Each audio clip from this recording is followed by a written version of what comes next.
That's true. Because if you don't know, if you don't believe that you're better than someone or that you can compete or you're in awe, then you always treat that way. So I was even just saying to him the other day, like yesterday, I said you had your fifth gear going. I said you were the best guy on the ice. So that's something you just have to have all the time. Yeah. Don't wait for it. And then I'll put you on in any league. You can be the best guy on the ice. You can't be in awe of other players. Never. That's what I think. That's the biggest thing I remember about jumping level to level. You come into whatever the league is, and you think this guy's better. I'm not ready to play with this guy. I'm not this or that or whatever, and you're kind of always looking up. But like you forget that you're there. Like they picked you to be there, whatever. And on the one hand, it's like there's the development curve and the reality that you are a first year player and you need to wait your turn, kind of thing, all that stuff. And it's another thing to think that though, right? To think that you're a first year guy and you need to wait and that kind of stuff. Yeah. You know, I think that's your competitive side. Yeah. If you compete hard enough, but you have to have a belief system. Yeah. You won't compete that hard if you don't believe in yourself. Right? So that's why it's always good to check in. Yeah. Where you're at. Interesting. Yeah. Cool. Well, I started recording, so I might leave that in because that was kind of a good little piece. Oh, okay.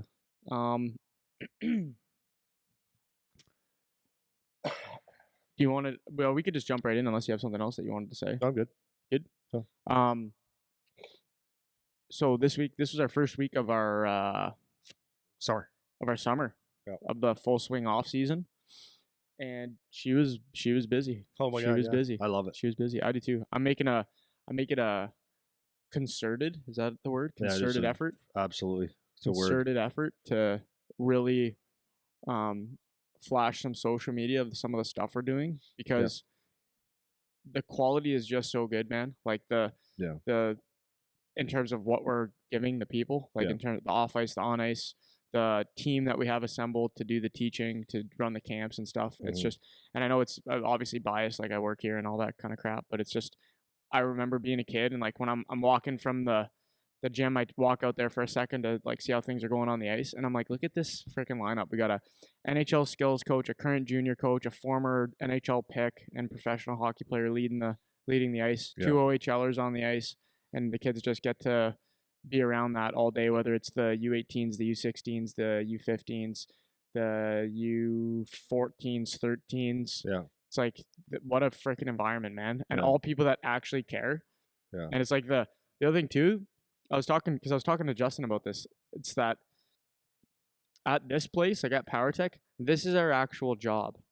Yeah, it's hard to believe some days. Like when we get up and go to work, this is work. It's not I'm a teacher during the day and then I run skills at night, or I have a construction company that I work for and then I come do coaching on the side. It's like this is all we do. Yeah. Like this is what the job is. Yeah. You know? And I really want people to see the quality because I'm so proud of it. Like I love being a part of it, and it's like maybe a little bit self-serving and pumping our own tires, but I really do believe in it that much, man. And it was freaking awesome to watch this week. Like just getting it off the ground from the junior college skates to all the AAA kids that are getting ready for draft year and the years a little bit earlier than that.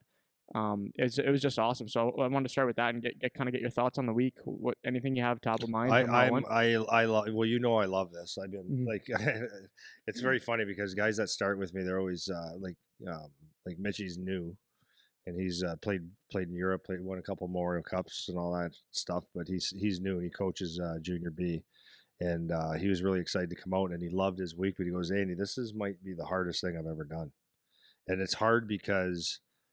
First of all, it's hard because, okay, let's say physically it's hard. Like there's not a lot of people that, like when people, like this is what happens, right? People, when they start working or think they want to work for this place, they see the 1 hour or the 2 hours that you're on the ice and it's good high intensity and stuff and a lot of teaching or whatever. And they go, oh, man, that'd be cool. I'd like to do that. But then when they actually do it, they forget, or maybe you can't even conceptualize that if you saw me at 2 p.m, I've been doing it since 9 a.m, right?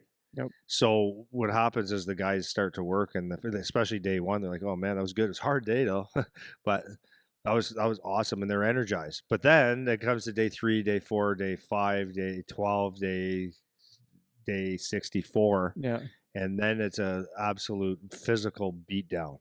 Like your bodies are sore. Like the boys are going, this is hard. Oh yeah.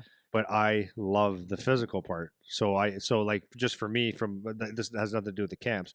This is my own personal thing. I changed my workouts for this time of the year for the next 6 weeks because I'm on the ice so much, so I can get in my zone 2 and just be there by working and moving around and teaching and being involved. So I can stay in the zone 2 fat burning all day.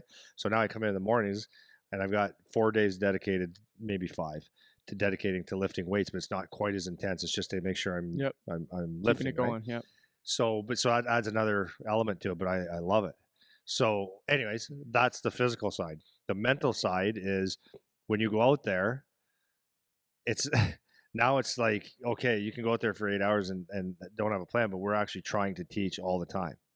Or we're demonstrating, or we're picking something out so that the kids get as much as they possibly can and try to show here's a game situation. And so I got to think for them and think where their head's at.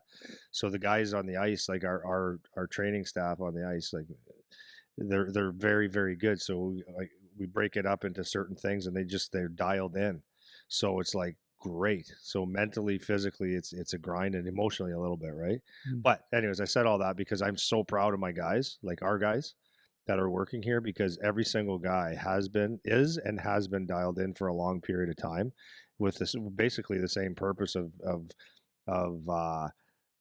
helping the kids. And one of the comments that Nolan and the other guys are saying in the gym that work for you is like, they go, it's the best place ever.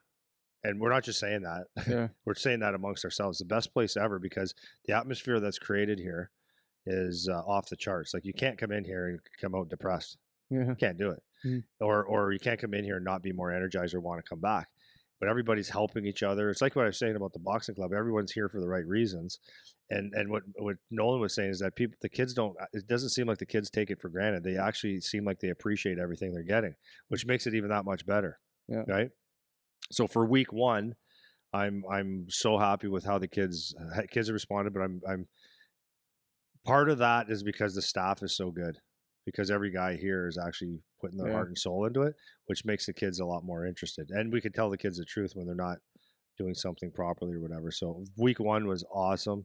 I love walking into this gym when I'm coming off the ice for a couple minutes and seeing the guys just sweating and the music's loud and they're actually working hard, and you and the boys correcting things and stuff. It's like, it's phenomenal, man. Yeah. It's phenomenal. It's just it's so rewarding. I think your question, there was a question that was like, it doesn't seem like work. It doesn't, but it does, but it doesn't. Yeah. Because at the end of the day, we have to get results, right? But yeah, like phenomenal, man. And I heard someone say the other day, well, one of the guys saying that, Andy's getting old. He might want to get out soon, eh? And it's like, I don't think you know me, boys. Yeah. You know what I mean? Yeah, man. I don't think you know me. For sure. If it was about me getting old and me getting tired, I would have done this a long time ago. Yeah. I want to do this for a long time because it's so rewarding. Yeah. Well, it's not just running a little school. Yeah, I know. It's so much more. And I want to talk a little bit about the team thing too. The really nice thing about this summer too, because we've been doing, you much longer than me, obviously, but even me I've been around it for 10 years now. And the team that we have this year is it's so awesome because there's so many different perspectives that we have coming, like guys that have gone every which way.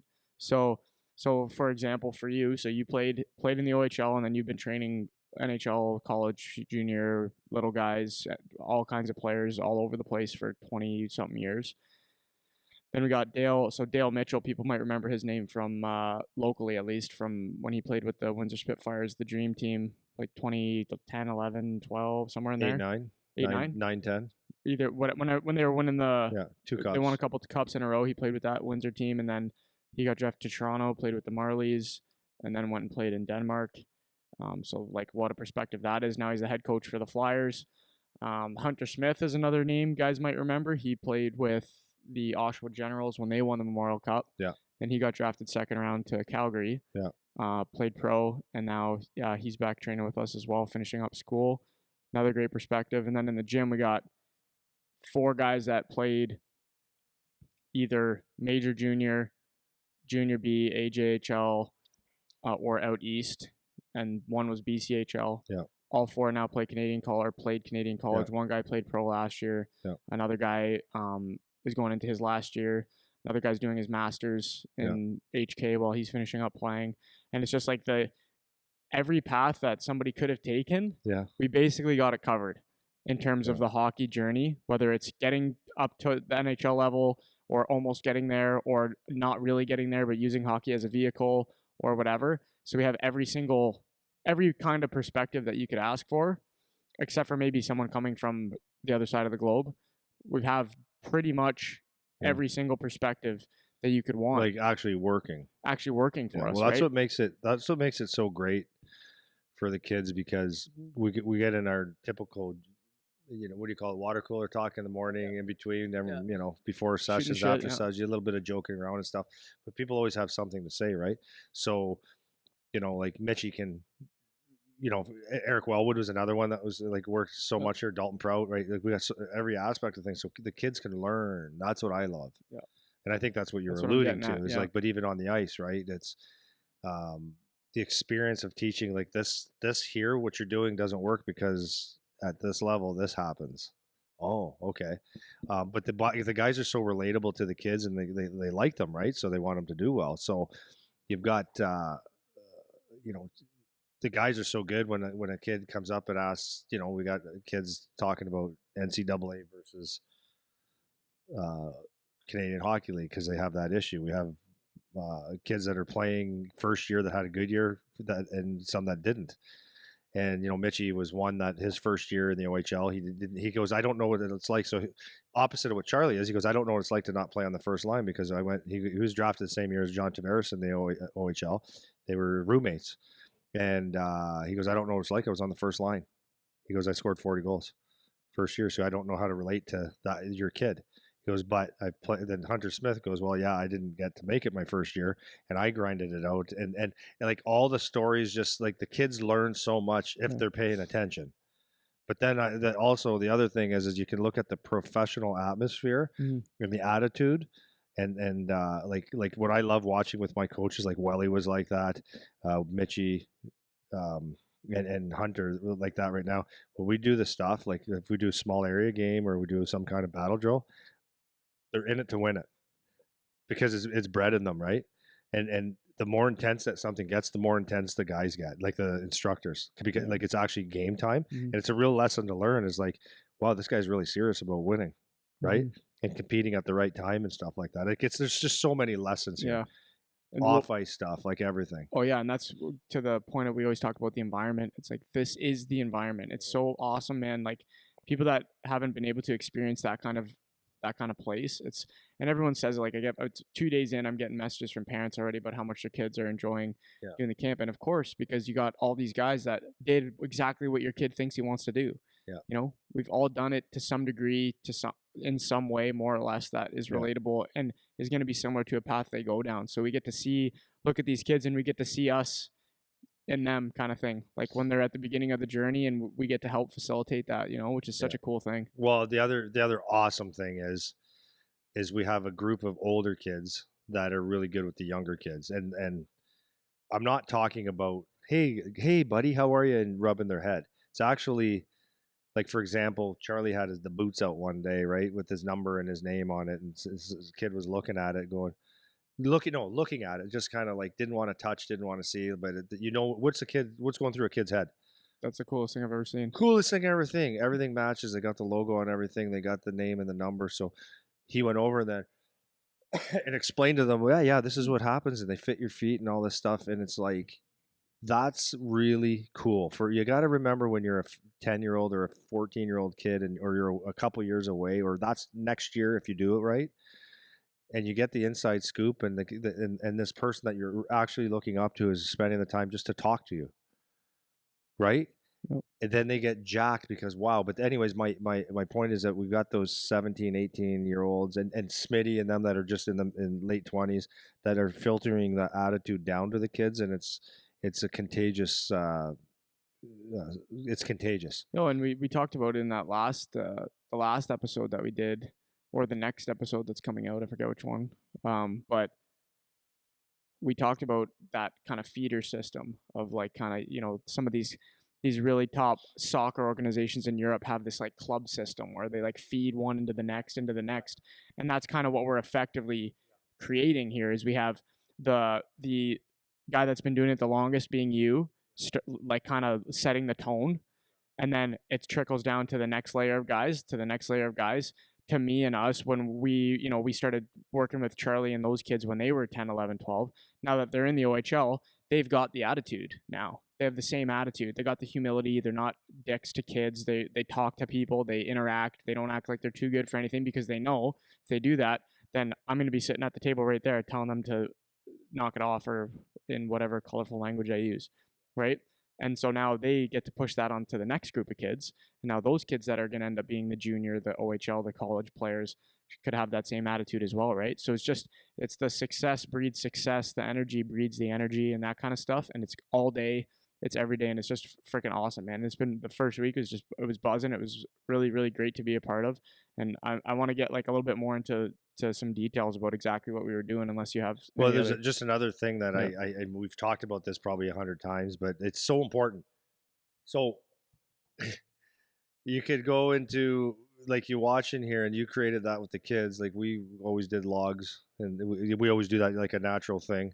Dalton taught a lot of the kids little things, like on the ice. Dalton and Zach would be the first ones to help pick up pucks, and then other guys wouldn't. And I'd point that out. It's like, this is not how the world works. Yeah. So now, like, the guys that get it just automatically don't assume that they're not a rookie. I love it, man. Like with the logbooks, is everybody pretty much comes in here and writes their stuff down. And I know at first they were probably like, okay, Eric told us to, but like, hey, man, my son and Seabass and the McPherson, all of them, when it comes down to the draft day, right? Have you been working out? Yeah, here's my book. Thumb through. And Dalton said that was one of the reasons he got drafted, eh? Mm-hmm. So he met with the Columbus Blue Jackets. It was like shortly before the draft, and he was like an older guy in the OHL. And they said, "What about your workouts and stuff?" He goes, "Oh, I got them right here," and he wrote them down. And he goes, "I think that's the thing that they said, okay, this guy's serious." So, anyways, my point of that is that, like, when you see your leaders come in with and the food that everyone eats, right? Yeah. There's not a piece of junk in here. Yeah. Like, the worst thing that someone eats in this place is protein bars, and that's the environment. So all of a sudden, kids are following your diet to a T, the best they can. They've got their logbooks. They take care of their of the ice stuff. They're speaking to other, like, hockey players, and it's like an atmosphere that just cannot be replicated, I don't think. Yeah, it's amazing. One, and moving on to like kind of the setting the tone piece we had, because I'm trying to, like I said, I'm trying to post some more stuff so people can see, because we haven't really been doing that a whole lot. Like, we kind of just talk about it, but we don't really show it in action a whole lot. So for me, and I'm going to defend you and me for this, is because I don't want anyone to know. Do you know what I mean? Like, I do. Yeah. So I'm explaining that to people.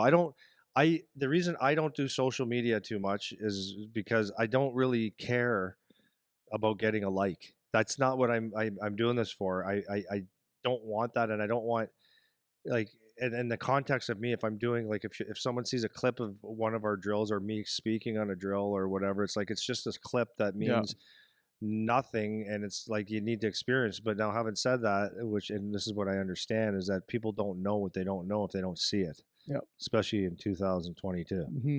Exactly. Is that what it is? 222? Yeah. Yeah. Well, and that's kind of why I want to, because we talk about it, and like, people listen to the podcast, and for a lot of people who have found us from places all over, they've never actually seen it in action. So it's like, they don't know, like, these guys could just be talking out of their ass or whatever.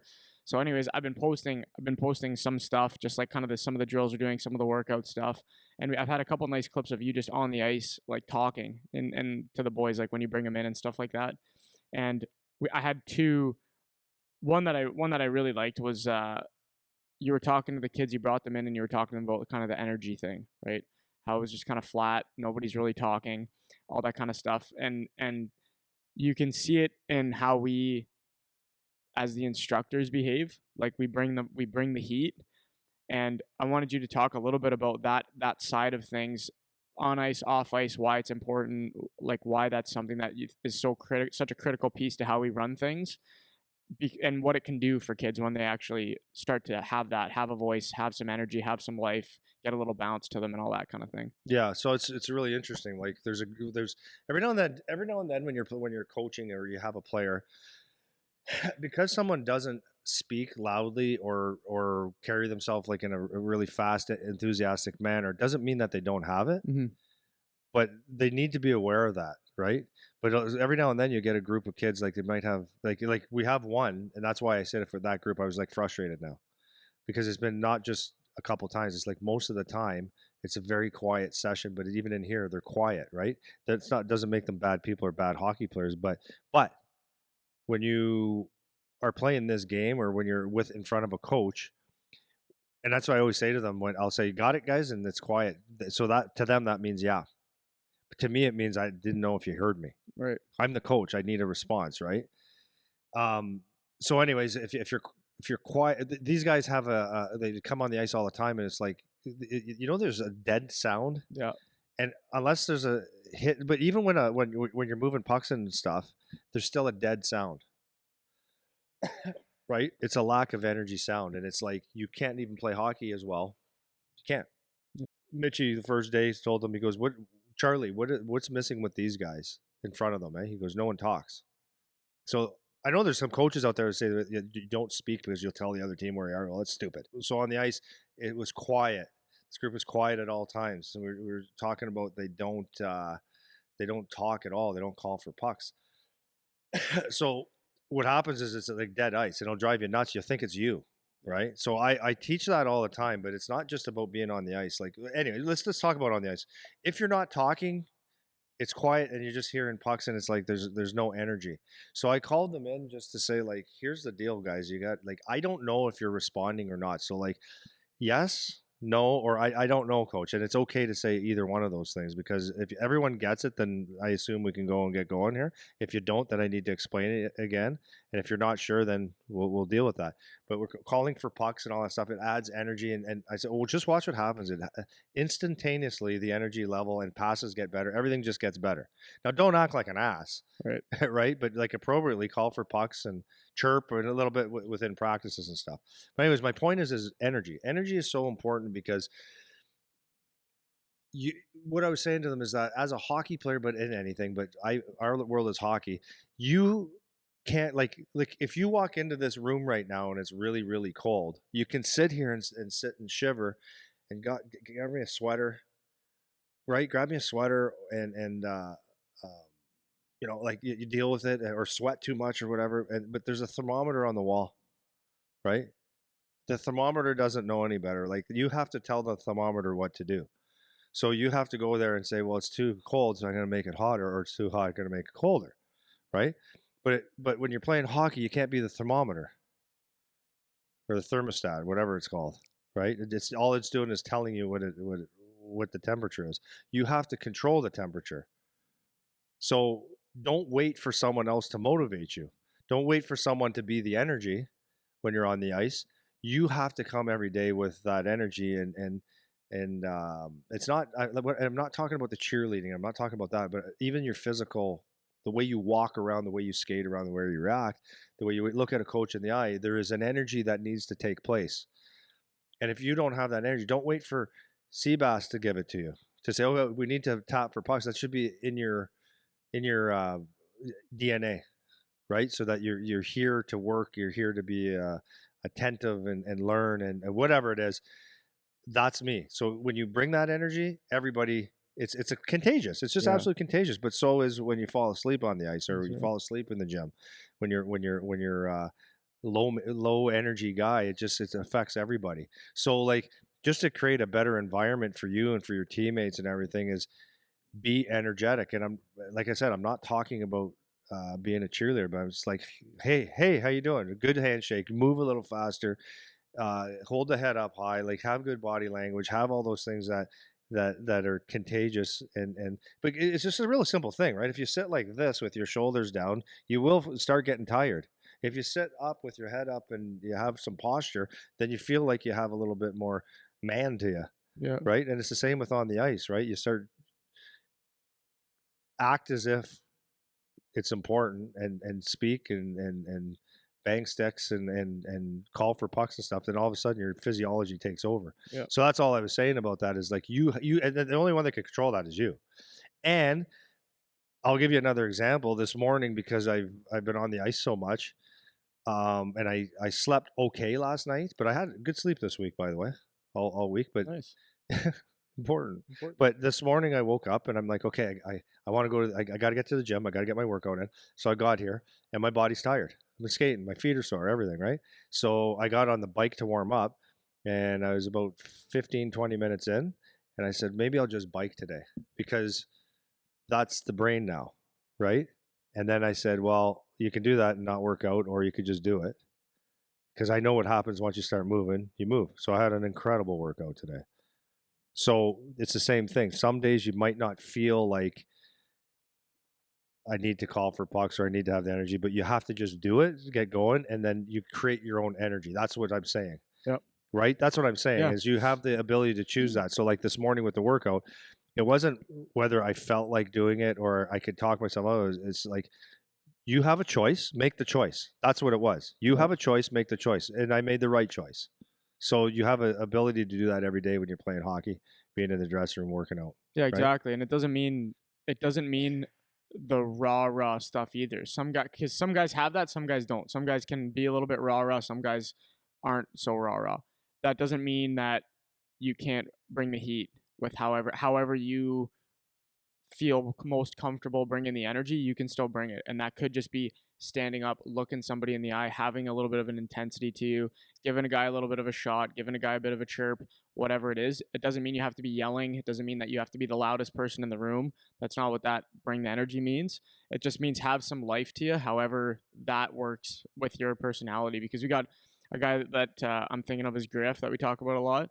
And he's a guy where it's like, I can't tell if he has any life to him or not because he's very quiet. He's soft-spoken. He's kind of more reserved seeming to himself, but he's not. If you watch him in the gym, he's actually got some zip to him. Oh, absolutely. And he chirps guys. He throws a couple shots. If you're walking by, he'll tap you on the opposite shoulder to try to fake you out. Like he does this little stuff that just brings some life to the room without being the guy that's always yelling the loudest, right? And obnoxious. Like my kid, you hear this freaking guy yapping all the time. Exactly, right? But it's good. It's good if that's part of your personality, but I'm not sitting here saying like you have to, if you've never talked, you have to be the loudest guy now. It's just there's a way to do it that works for the room and brings the life up, you know? Yeah, well, but this is like we're talking about the whole system, right? Like it's the instructors, it's the it's everybody involved in us need to have that. So like it doesn't have to be your words, your body language will speak volumes, right? So I had an instructor a long time ago.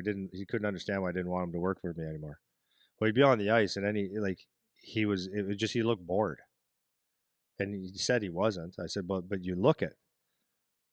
You're like when you yawn several times, maybe because we're on the ice earlier, you didn't sleep, but that's not my problem. Mm-hmm. When you're yawning, that's not a good body language sign. Not a good message to send. Yeah. Or when a player or a coach is like feeling a little tired, or their body language is if there's a net there and they're leaning on it because, you know what I mean? They're leaning on a net instead of being in a ready position, if you want to call it that, then you're showing me like, okay, your give a shit meter's low, or you don't really care about this right now. And that's energy sucking, right?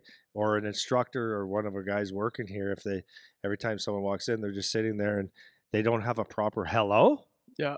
Hey boys, how's it going? High five. Like if it's not a welcoming thing, then the kids are not going to feel welcoming. Like there's walls you can put up just because you lack energy. Yep. So what's great is so the point is everyone here, we've learned that energy is key. There's some days I don't feel like saying hi. Trust me.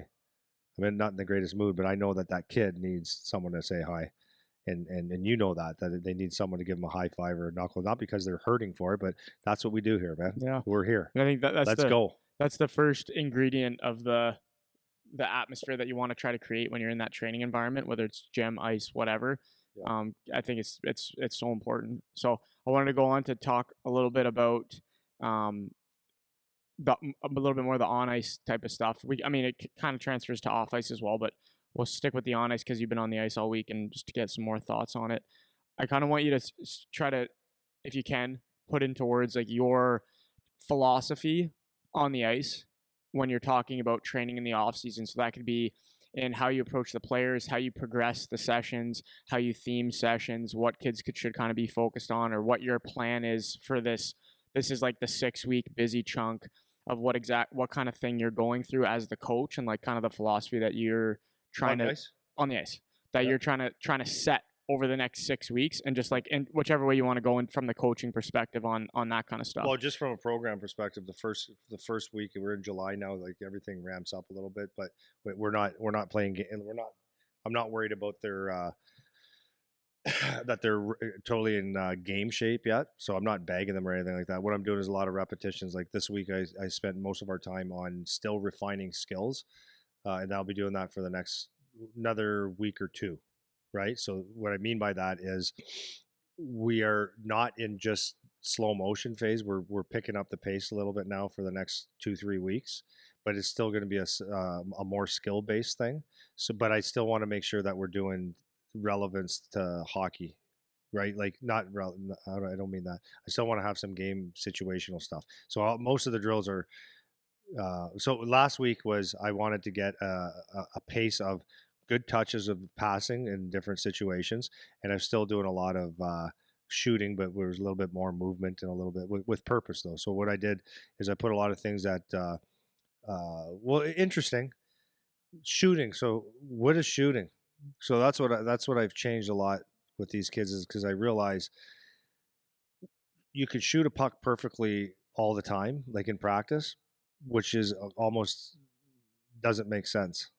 So I've been spending a lot of time with the kids collecting bad passes or poor passes or awkward passes and making them find a way, which with our help, to get rid of that puck quickly, hard, and fast without any extra movements, right? So it's a different type of skill building. So you're shooting a lot of pucks, but like sometimes the perfect way to shoot is not the way to shoot. So I've been spending a lot of time doing that. And then I've been incorporating that with moving with the puck, getting some bad passes and stuff, because that's most of the time your passes are going to be kind of shitty. So it's collecting bad passes or rims and stuff like that, and then doing it with your feet moving. That's the other piece. The other thing I'm incorporating with that is, and well, the next week I'm going to be incorporating a little bit more perfect stuff. So good and bad put together, and awkward. And what was I going to say about that? Oh, and then of course I want to spend a lot of time on small area stuff, because I think it's very, very important that once we do skill, that we do incorporate small area or battle games, so the kids are thinking, and it's not full ice, right? It's just smaller areas so that they're thinking and they're making plays and they're working on skills that we're working on. So that's that. And then for the following 3 weeks after that, it's going to be a lot more flow drills and battle drills, like 2-on-1s, 1-on-1s, 3-on-2s, but with purpose, defensive zone coverage and forechecking and stuff. And then we're going to finish off with everything will look more like a game. Yeah, awesome. So I want to go. One of the games people can look at, because I like this game. I hadn't seen it. I actually hadn't seen it until. I know you only heard about it. Yeah, I just posted it on the PowerTech Hockey Instagram channel. It's called Long and Skinny. That's what we call it. Yeah, that's what we call it. It's so it's great. It's great, that small area stuff, because you teach something like, hey, you need to be able to get rid of a puck, and then you're putting them right into the situation where they can actually use it. And this kind of goes to my next question. I wanted you to talk a little bit about something we always say when we talk is you need to make sure that your skills actually transfer in the game. And I wanted you to talk a little bit about that game transferability, and like from a coaching perspective, how you make sure that that's actually occurring. Because a lot of people because I see some of these other guys that do their skill videos and stuff like that, and everyone advertises that, right? Like game applicable skills and all this kind of stuff. But it's one thing to say it, it's another thing to actually do it, because people will say, yep, everything that we're going to do is going to apply to a game, and then you watch their actual drill that they post, and it's 15 cones with 2 passes and a spinning jump and then a shot on net at the end or whatever. So I wanted to talk a little bit about that kind of game transferability and what that actually means from a coaching and a skill development perspective. Yeah, it's interesting. It's a good question, because it's you could say everything we do resembles a game. Yeah, you're skating and you have a puck on your stick and you're shooting the puck and you're passing the puck, but it's actually not how you would do it in a game. Because I'll watch, it's amazing. This is what I'm aware of. Like if I'm going to put a drill on the ice and say this is what I do, I would make sure I dial everything in that like this is actually how I do it. Because when I watch, and probably to the naked eye, if eyes can be naked, to the naked eye, it's like, oh, that's a pretty intense drill. Like, and it could be intense, but like, there's nothing about it that does resemble a game. And then if you look at like how they're like, I'm just thinking of one that you've shown me a couple of times. I'm like, okay, that's cool, but like, would you ever come out of that turn like that with one hand and you'd be like hurrying up to get something done, but like you're not protecting the puck at all. If you went actually turn that way in a game, anytime you're going to get your head taken off. If you actually shot a puck like that, like you're shooting wrong. Like, I don't care what, because you have all the time in the world, you're telegraphing and it's way out here or whatever. And I could pick out all the little details that are wrong. So from the simplest form, we can do a, just a blue line series passing drill. And I can, we're teaching from there. Like here's an example, right? Guys will pass the puck with a sweeping the puck. And I'm talking older guys. So it's just telling me that you're not giving a shit about how you pass. Mm-hmm. So I fixed just how to get the puck off. I always want guys to do touch passes, not just leave it because you're not working a skill, but a touch pass, because in a game, if you can get good at touch passing, you're making plays quick all the time, always calling for pucks. So those is at the simplest form, you're teaching game situation stuff. On every drill, I give them an example of how I want you to shoot the puck.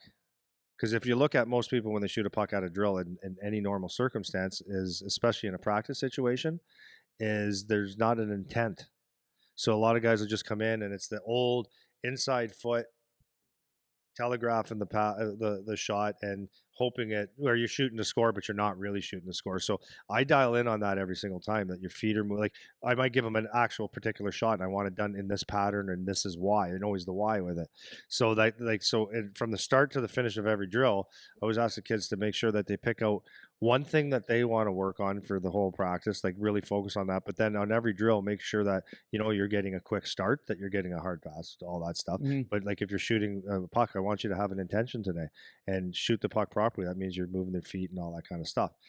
So that's like the very basic stuff. Yep. So like we were doing one the other day. It was, so sometimes you'll see someone go collect a puck in the corner, right, on a dump in or a retrieval, offense, defense, whatever. And it's like, go get the puck and here's a pattern. Here's what I want you to do.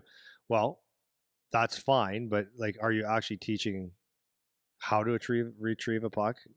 Like mentally, like, are you shoulder checking and all that stuff? Like a lot of guys will just do a fake for the camera, but it's like, if you did that fake in a game, I'd just run you. It's not obvious. So like teaching them how to do it, how to collect the puck so that they can make a play when it's on their stick, turning the right way, how to come out of turns, how to create space, how to weight transfer, how to shoot the puck in that area. Maybe we can work on odd angle shots and stuff like that. But the bottom line is that at every point, you should be teaching something that transfers into a game, right? But so you can, and sometimes guys do it, but they don't know. They do it by accident, but you have to teach, why am I doing this drill? Why? Yes. So once the kids get why, then they actually understand a lot more. So for example, I was doing not stationary, but like a movement drill yesterday for shooting in my station, and for the 30-minute skill part after the little mini games. And I was having them shoot, collecting a puck from the forehand and just making a quick shift, and then collecting one from the backhand, making a quick shift. And if you just do the drill, it looks fine. Right. But I was making sure, like, because I always watch and let them fail or let them do something well and say, that's how, or this is where you need to get better. But it was like the simplest thing of, the first thing is I want you looking at my eyes the whole time. Like, grab the puck, keep your eyes on my eyes until you see, and like scan through me to see the net. So there's some bobbles at first, of course, but then they didn't bobble. So there's an improvement, number one. Then the second thing was I was not changing everybody's, but I was making it more efficient for them to get across the ice or make certain movements and loading patterns and stuff like that, so that in a game they're maximizing their shot and they're always seeing options and stuff like that. So the difference is that you can just do the drill, or you could do the drill with 3-4 different things that you can get better at. Exactly. So that's very important. So that every drill you should be doing, you should be making improvement every single drill. And then it's like shooting the puck as well. Like in that particular drill, it's there's times where you need to lose contact with the puck to make contact with the puck, and there's other times where you should keep contact with the puck the whole time so that it comes off like a slingshot, depending on where you are and how you are. Right? It's about hiding the puck in your feet. Like, there's so many different things that you can teach, And that's what makes you a good instructor. And then a good student's going to listen to all the little details and ask questions. Right. And the kids that do get markedly better quickly. So just I want to highlight a couple things to what you're saying, because you said a lot of stuff there. But I think that people think, meaning parents, players, and other instructors that aren't necessarily of the highest quality because they don't know how to process this kind of information to teach it properly, they mistake running patterns or movement for game situation, right? So to your point, I could say, okay, you're going to go pick this puck up out of the corner, right? That's part of my drill. Any instructor can integrate that into one of their drills. You're going to go pick the puck out of the corner, and you could think as the instructor, because we're doing that, this is a game situation where you would go pick the puck up out of the corner. But to your point, if you don't explain or teach how to pick it up out of the corner properly, or how to pick it up off the wall, or how to take a rim properly, it's not game. You're not actually transferring that to the game. That's the difference. Just right? doing a pattern. And that's the difference. Like just because you're doing a pattern that at certain points could resemble something that happens in the game, that doesn't mean you're teaching game transferable skills, right? So you could rim a puck, but if you just get to go pick it up however you want and then turn off however you want and then go finish the rest of the cones however you want, you're not actually teaching the in-game part. Because as soon as you put pressure on that person, or as soon as you put them in a situation where someone's coming to knock that puck off or get in your way or whatever the case is, now you get to see where the issues are with that skill, right? And if you're not doing that, if you're just letting the guy run the route, it's not game transferable anymore. You've just removed that part of the skill building, even though you're saying that it is, and that's kind of one of the big differences that I've noticed, even with us, like, because I've been working here on and off for like 10 years. And even in the last 2 and a bit since I started being here full time, I've even noticed that transition in how we talk about things together, or you more than I, because you're the one on the ice. But when we just have conversations, it's is this an actual game now? Because once you have your base level of skill, by the time you're like 14, 15, 16, it's like you can shoot the puck, you can stick handle, you can skate. You should have those down, right? So now we can either keep practicing things perfect, like you're saying, or we can say, how do we utilize this skill set in non-ideal circumstances? And this is the difference between like learning in school and learning in real life, right? This is the difference between experience and the textbook. Because when you solve a math problem in class, it's always perfect scenario. Everything is ideal cases and you assume all of these things. Well, when you get in the game, there's no assuming anything. You don't know what's coming. You don't know from what angle. You don't know how fast. You don't know any of those things. And you have to still be able to apply that skill set. Otherwise, it's no good. There's no use for it, And I think that's one of the big differentiators that I see with how you're doing things on the ice, Yeah, it's a huge differentiator. But I'm always learning too, right? For sure. Because I try to not study the game. Like, I'm not a systems guy and watch all that. If you ask me to break down a whatever game, who's doing what, I got an idea, but like there's guys that are much better at that than me. But I could take like certain points of it, like the many points of it, but I'm just not like I'm not the X's and O's guy. But anyways, one thing that I learned that was freaking phenomenal the other day, that when I do this drill next week, people are going to say, what are we doing? But so I started doing a lot of, I really think that kids need to be better or better trained, because it blows my mind a lot of times in OHL or whatever. I'll watch a kid, let's say there's a board battle or a loose puck. I'll see someone coming on top of a stick, and like you get slashing or it's close to it, or you break a stick or whatever. And it's like, it's kind of dumb. Not kind of, it is. So the art and the skill of getting under sticks to steal pucks, like I work on that a lot. Someone might say, well, you work on that? Yeah, I work on it a lot. I teach how to take that top hand off as a guy. Sometimes it's learning how to flick that stick and get pucks. Like when you're getting a rim, there's ways that if you get a puck on the wall and you got pressure on you, so how do you take that rim? That's different than taking a rim with no pressure. So learning to stick your ass out and creating space. If I can feel that guy, I can control him. If I can't feel him, then I got to think. If his stick's in the way, how do I control that? Can I kick it with my foot, or do I need to use my stick? Like all these different things, right? So I was doing this one, just like a very simple takeaway drill. So I was showing the kids the first time, and I had Mitchie, who's 5'9", who was third round pick to the Leafs, goal scorer, heavy guy, right? So he's about 5'9", 200, right? So I said, Mitchie, here, let's just show the kids how to do it. So I went and I wasn't putting a lot of pressure on my stick, right? So underneath, took my puck like we were doing a drill. So I went to take the puck from him. I couldn't do it. Not because I couldn't do it. Not because I didn't have the skill to do it, because he is so heavy on his stick. Like, he has trained himself, like, because think about it. So here's the thing. Not everybody's the same.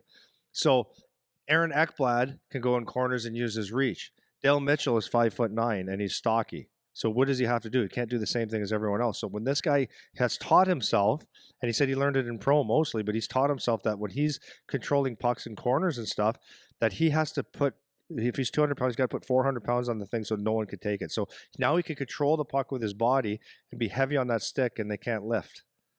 So I learned, because I've never had a stick that heavy. So I was like, wow. So I go, Charlie, go meet with him, 5 minutes, learn this skill. Because not that Charlie necessarily will need that, right?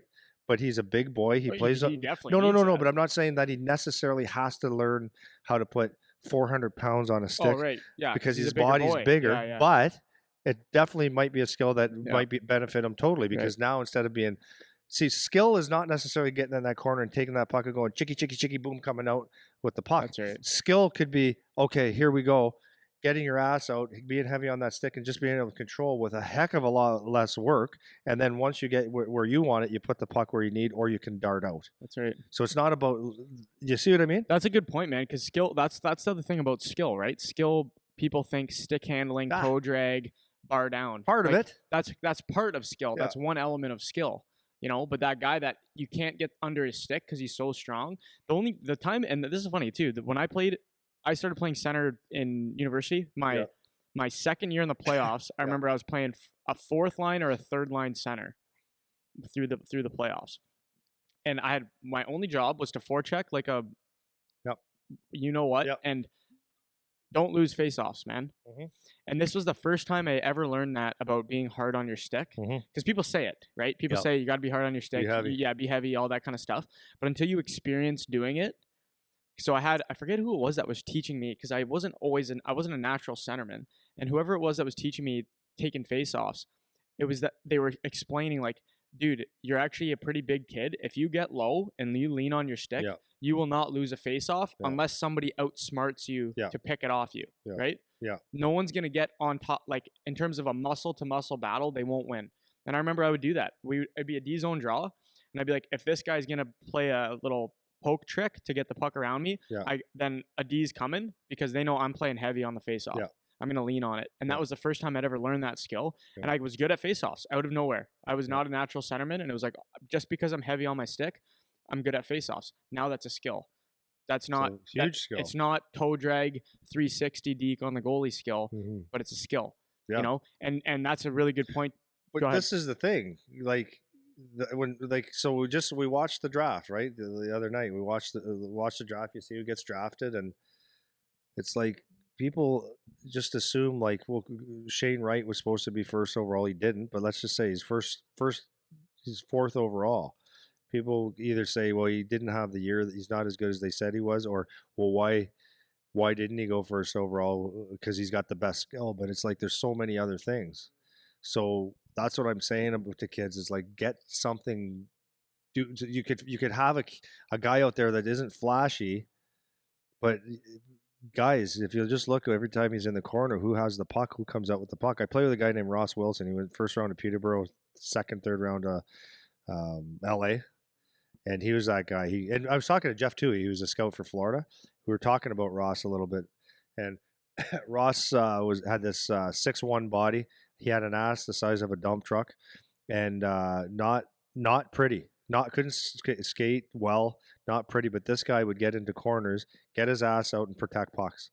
Okay, so he couldn't skate. Nothing fancy about this guy. Second round pick or third round pick to the LA Kings, because he did that one simple thing. So skill comes in a lot of different flavors. Yeah, for sure, man. And that's a really important thing. And then to your point, you mentioned something when you were talking there. You said, like, not everybody's the same. Different guys need different things. Different guys need different things in their plan and how they're learning things. And I think that's another thing that you're good at doing. And that's something that I try to do in the gym with guys too, is you modify things to fit the player you're talking to. The one example I love, you're talking about one of the young guys you work with who's like just a meat potatoes kid, nothing smooth about him, and you're just like, dude, simplify, because that's how you're going to be successful with how you play. And you'll stand out like that. It's not selling yourself short. It's not saying you're not playing with skill. It's you're adapting to what your strengths are. This is how you should be playing, you know? And I try to do the same thing with guys in the gym. If they can't do a trap bar deadlift as well as the next guy because have really long limbs, then we have to make a change. We got to do something a little bit different, you know? So on that kind of note, I wanted to talk a little bit about the kind of the coach player relationship, and when particularly not so much as like if you're a head coach, but it can kind of be that too, but more as like a trainer, as a skills coach, how you change things or how you adapt drills or how you come up with plans depending on kind of who you're working with and that kind of thing. How do I come up on plans depending on who I'm working with? Yeah. So, okay. So for example, at the start of when you get here in the morning, oftentimes you come out and say, hey, Charlie, like I'm thinking of doing this today. Are there any drills you want to do that are like this? Or do you want any change? Does this work for you, kind of thing, that kind of stuff. And then you go ask the next kid that walks in the door, I think I'm going to do this. Or if you have guys coming from, normally it's the big boys are the ones that you ask that kind of help shape the practice. So it might be a guy like Denny Gore or whoever. It's like, thinking of working on this today. What do you think? That kind of stuff. So talk a little bit, if you can, however you want, about kind of that dynamic and what you think about that. Yeah, I think it's the most important thing. Like, first of all, I know, so first of all, as an instructor or a teacher or a coach, you have to have your plan, right? So my theme, I always call it a theme. What's my theme for the week, month, or day, right? So my theme last week was mostly to get a good pace of passing, good crisp passing, so that we can click for the rest of the summer and just get a good, good, I don't know what the freaking word is right now. Tired. So that was number one. Number two, my next thing was to get a lot of shooting, but I wanted my shooting to be as realistic as possible. And the most realistic you can get in shooting is to make the passes shitty, right? And from bad angles and from situations where you're under duress. So I haven't used that word in a while. That's a good word. So that was that. And then I wanted to incorporate small area games so there's competition. Okay. So having said that, that's what we're going to do. Now, within that, Charlie, Seabass, Denny, whatever, in these drills, I said that this is the theme I'm going to have. Is I'm looking at doing this, and this, right, for the passing, because I want a lot of touches, and they either say yeah or hey, can we do this one? 100%. And then the shooting, I want this, and I want, and sometimes they go, we did that last week. I go, okay, but if we want to change, we'll change. But if I'm thinking this, because in this situation, I want you guys to get a lot better. They go, yeah, okay, but can we do it like this, like the last time, this way, or yeah, coach, that makes sense. So I got them on my team, right? And then the small area games, I could say, or a game, I could say, okay, we're gonna go play the long skinny game today. And they can say, well, I don't want to play long skinny. I want to just, I'd rather do skills or whatever. So for me, it's important to have, like, here's my theme. It's like, you go to a buffet, you don't need everything. It's just pick what you would like to have, within what you have. So I just think as a coach, I become a better coach if I'm doing things that they're actually wanting to do. They're still doing what I want to do, but they have a say. And I would rather the kids come out and have a session where it's a 90% them, right? Then it's all about what I think you should do, because at the end of the day, they're going to buy in. And then if they have a little bit of voice in the day, then they're going to enjoy their day more because they take a little bit more ownership, right? So then now it's the teachable moments. They're on the same page. It's a lot easier to teach these guys, and it's and then, you know what? And I can go up to, so this is just reality, right? So if you've got 100 people or 20 people, let's just say the percentile.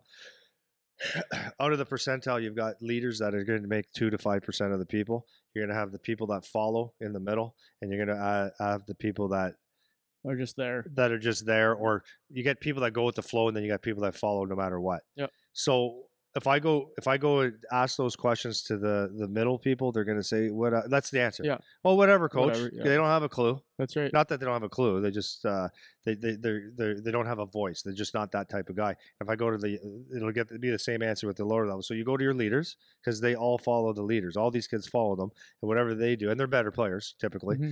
So you go to those guys, and they help you design the best practice or the best training. Yeah, and this transfers to on ice, off ice, 100%. anything like and you do it with the gym. Exactly, because this kind of what my point is that as the coach, you're not a dictator, right?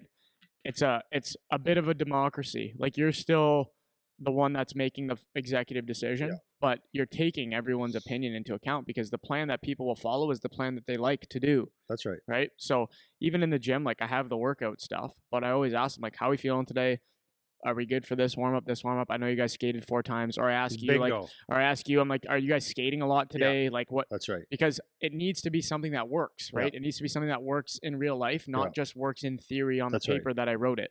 Right? So if I come in and I'm talking to Gavin and he says, dude, like my hand is hurting right now. Like I can't grip this, whatever. It's like, okay, we got to make a change so that this still works for you. So you don't come in here and hate your life. Yeah. Hey boys, I'm going to do testing at 8 a.m. on Saturday. Is that good for you guys? It's like, we're kind of bagged. Okay. We'll make it at 1. We're still kind of, okay, we'll do it next week. Like these are and it doesn't mean that you're letting them tell you what to do. And it doesn't mean that if they're just being babies about it, that you don't just do it anyways, but it's reading the room, right? That's kind of what I'm getting at is you have to read the group. You have to read the room. And there's a difference between guys are being soft and being babies and don't want to work hard. And okay, we actually need to make a change because that would be better for the progress that we're trying to make because that's the point of our off season. That's the point of what we're trying to do. So that dynamic of being able to communicate with your guys and get their feedback, whether it's all the guys or whether it's the leaders that kind of speak on behalf of the guys or whatever it is, you have to have that as a coach. You have to be able to do that. And that's what makes the guys want to be around. That everyone always talks about how do we get buy-in? Like you need your guys to buy in. That's how you get the buy-in, man. Yeah. Let them help shape what they're doing. Let them take some ownership and some responsibility. My God, absolutely. Yeah. Like the boys were asking me yesterday before we went on the ice. Andy, you ever do CrossFit? And I go, no, not really. I kind of do a version of my own once in a while. Like it's kind of. Whatever. They said, oh, how come you don't do it? And I said, well, number one, I just feel, I'm not bashing it, by the way. I think CrossFit, just so I can do both sides there. Yeah. I think CrossFit's is awesome. Mm-hmm. It's done a great job of getting a lot of people that have never moved into a movement.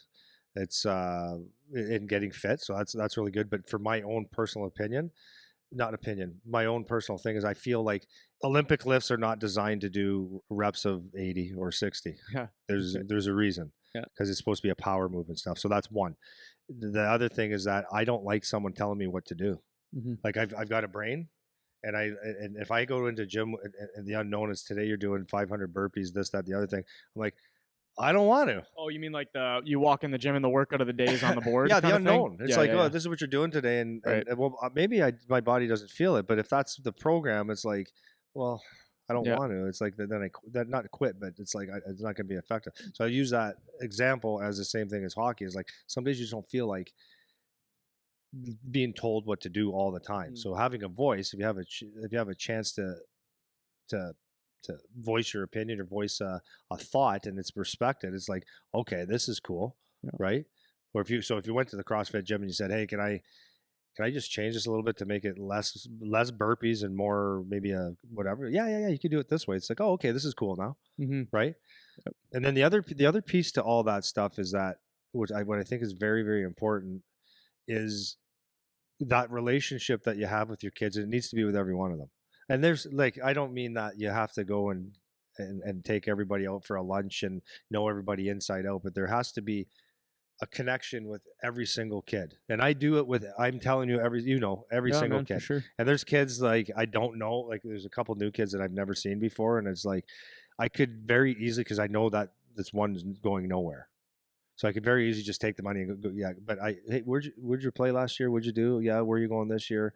Whatever. And I help fix things so that he feels comfortable. Number one, cause it's a couple things. He's here. He paid me. The other thing is, he paid to get better, so I need to do that. The other thing is he's going to tell people that it was good, bad, or ugly. Oh, it's everything I heard it was, or it was all right. So that's important too. But the kid needs to feel like someone gave a shit, right? Mm-hmm.